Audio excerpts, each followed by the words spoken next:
Very good morning to all the students. This is Anju, your history teacher. As we are studying about the French Revolution, and in my previous lecture, I have discussed how France becomes a constitutional monarchy. Constitutional monarchy एक ऐसी form of government होती है जिसमें state का head monarch ही रहता है, लेकिन उनके पावर्स को कॉन्स्टिट्यूशन के हिसाब से लिमिट किया जाता है। तो स्टूडेंट्स, ऐसे कई सारे देश हैं जिनमें आज भी कॉन्स्टिट्यूशनल मोनार्की है। इनमें से एक ब्रिटेन है, जहां के जो मोनार्क हैं वो क्वीन एलिजाबेथ सेकेंड हैं, जिनका जन्म 1926 में हुआ था और 1952 में इन्होंने थ्रोन को संभाला था अपने फादर की डेथ के बाद। तो स्टूडेंट्स, आज हम डिस्कस करेंगे how France अबॉलिशेस monarchy and becomes a Republic, कि किस तरह से फ्रांस ने मोनार्की को अबॉलिश किया था और रिपब्लिक बन गया था। स्टूडेंट्स, एबोलिशिस मीन्स समापन एंड मोनार्की मीन्स एक तंत्र या फिर राजशाही कह सकते हैं।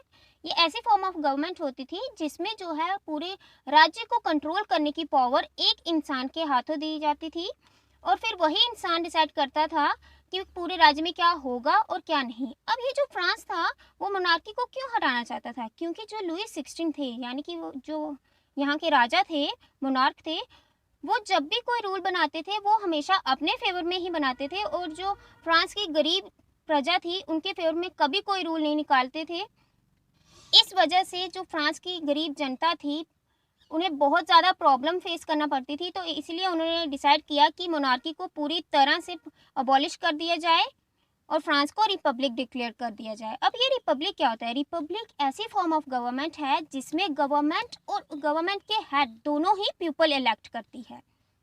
तो स्टूडेंट्स, जैसे कि मैंने आपको अपने पिछले लेक्चर में बताया था कि जो नेशनल असेंबली थी उसने 1791 में कॉन्स्टिट्यूशन ड्राफ्ट किया, जिसके हिसाब से मोनार्क की पावर्स को लिमिट कर दिया गया और जो लुई 16 थे उन्होंने भी फाइनली इस कॉन्स्टिट्यूशन को रिकॉग्नाइज कर दिया था। लेकिन जाहिर सी बात है कि जो लुई 16 थे इससे उन्हें बहुत परेशानी हो रही थी, क्योंकि कोई भी राजा ये नहीं चाहेगा कि उसकी पावर पे लिमिट्स लगे। अब जो भी उन्हें करना होता था वो कॉन्स्टिट्यूशन के हिसाब से करना पड़ता था और उनकी बात माननी पड़ती थी। इसीलिए उन्होंने सीक्रेटली कुछ नेगोशिएशन स्टार्ट किए पर्शिया के किंग के साथ और छुप कर के जो आसपास के राज्य के रूलर्स थे उनसे सहायता मांगी थी कि आप अपनी आर्मी को फ्रांस में भेजें और इस रेवोल्यूशन को रोकें। और जो आसपास के रूलर्स थे वो भी डरे हुए थे कि कहीं ऐसा ना हो कि फ्रांस के लोगों की क्रांति देखकर उनकी प्रजा भी क्रांति पे उतर आए और उन्हें अपनी राजगद्दी छोड़नी पड़े। इसलिए रूलर्स ने प्लान बनाया कि फ्रांस में आर्मी भेजी जाए और इस रेवोल्यूशन को रोक दिया जाए। लेकिन इससे पहले कि आर्मी पहुंचती, नेशनल असेंबली ने वोट करके अप्रैल 1792 को डिक्लेयर कर दिया कि वो पर्शिया और ऑस्ट्रिया के खिलाफ एक वॉर करेंगे। क्योंकि पर्शिया और ऑस्ट्रिया के जो रूलर्स थे वो लुई 16 का साथ दे रहे थे, तो लोगों ने सोचा क्यों ना इन रूलर्स के खिलाफ एक वॉर कर दी जाए और इन रूलर्स को हटा दिया जाए और फिर हम अपनी डेमोक्रेसी को स्थापित करेंगे। तो बहुत सारे लोगों ने इस वॉर को ज्वाइन किया और इनमें से कुछ लोगों ने आर्मी भी ज्वाइन कर दी ताकि वो और ज़्यादा पावरफुल बन जाएं और इस रेवोल्यूशन को आगे चला सकें। सभी लोग जो किंग और एरिस्टोक्रेसी से परेशान थे और यूरोप के लोग भी इससे आज़ाद होना चाहते थे, इसलिए लोगों ने एक तरह से खुद को साथ में जोड़ना शुरू कर दिया ताकि उनकी स्ट्रेंथ है वो बढ़ जाए।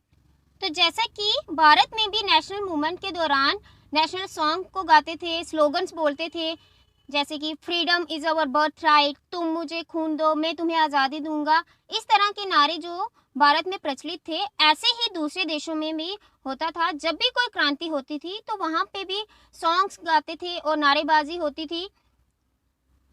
तो इनका भी एक पैट्रियोटिक सॉन्ग था मर्सीलेस, जिसे रॉजर डी एल इजले ने कंपोज किया था और इस सॉन्ग को सबसे पहले जो वॉलंटियर्स मर्सीलेस से थे उन्होंने गाया था, इसीलिए इसका नाम जो है मर्सीलेस पड़ा था।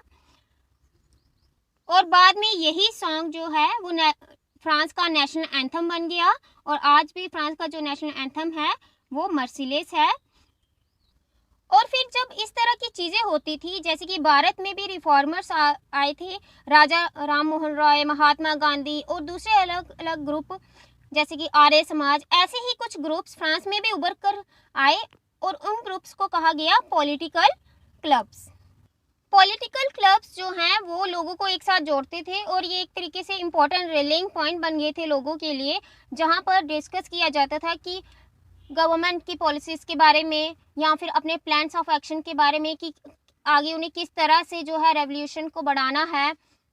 ये सारी चीज़ें इन क्लब्स में डिस्कस की जाती थी। ऐसे बहुत सारे क्लब्स थे, लेकिन इनमें से जो एक क्लब था वो बहुत ही फेमस और सक्सेसफुल था, जिसका नाम था द जैकोबिन्स क्लब्स।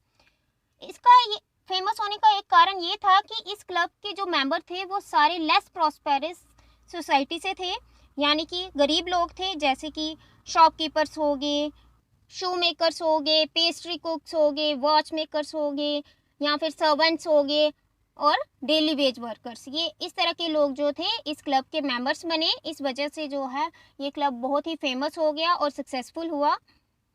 अब इन्होंने सोचा कि मोनार्क को ख़त्म करने के लिए और फ्रांस को रिपब्लिक बनाने के लिए इन्हें एक लीडर की ज़रूरत होगी, तो मैक्सिमिलियन रॉब्सपायर इनके लीडर बने। और इन्होंने सबसे पहले डिसाइड किया कि जितने भी मेंबर्स जैकोबिन क्लब के हैं वो लॉन्ग स्ट्रिप ट्राउज़र पहनेंगे, ताकि ये खुद को फैशनेबल सेक्शन ऑफ सोसाइटी से अलग दिखा सके, एक्सेप्शनली नोबल्स से, जो कि नी ब्रीचेस पहनते थे। और इनके पहनावे की वजह से इन्हें सेंस क्यूलोट्स कहा गया, जिसका लिटरेरी मीनिंग होता है दोज विदाउट नी ब्रीचेस। और इसके साथ साथ जो जैकोबिन्स क्लब के मेंबर थे वो रेड कैप भी पहनते थे, जो कि लिबर्टी को सिंबलाइज करती थी, यानी आज़ादी को दर्शाती थी। और इस क्लब में जो है वुमेन को बिल्कुल भी अलो नहीं था कि वो भी अपनी पार्टिसिपेशन इस क्लब में दें।